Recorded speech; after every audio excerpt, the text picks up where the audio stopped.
هذا السائل يقول: هل لنا أن نطلب الشفاعة من الرسول صلى الله عليه وسلم؟ وكيف يشفع الرسول لأمته ومتى؟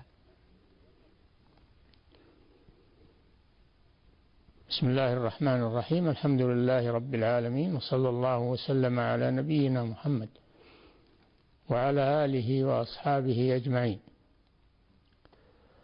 الشفاعة ثابتة للرسول صلى الله عليه وسلم ولغيره من الملائكة والصالحين. والشفاعة هي الدعاء شفاعة عند الله سبحانه وتعالى. عندما تدعو لأحد فإنك تكون قد شفعت له. الشفاعة ثابتة، ولكنها لا تكون إلا بشرطين. الشرط الأول إذن الله للشافع أن يشفع، من ذا الذي يشفع عنده إلا بإذنه. الشرط الثاني أن يكون المشفوع فيه من أهل التوحيد من المؤمنين.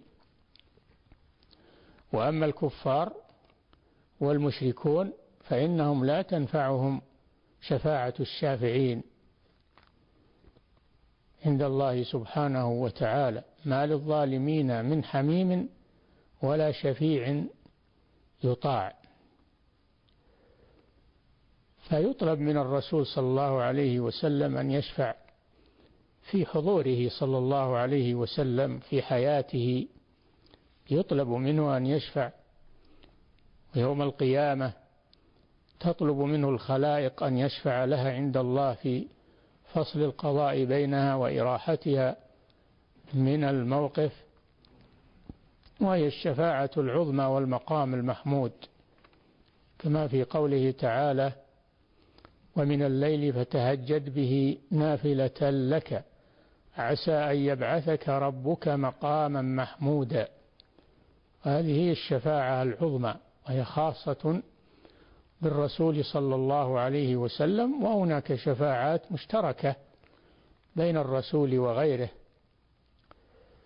فالأولياء يشفعون والملائكة يشفعون والأفراط يشفعون، ولكن لا تكون الشفاعة إلا بإذن الله سبحانه وتعالى ورضاه عن المشفوع فيه.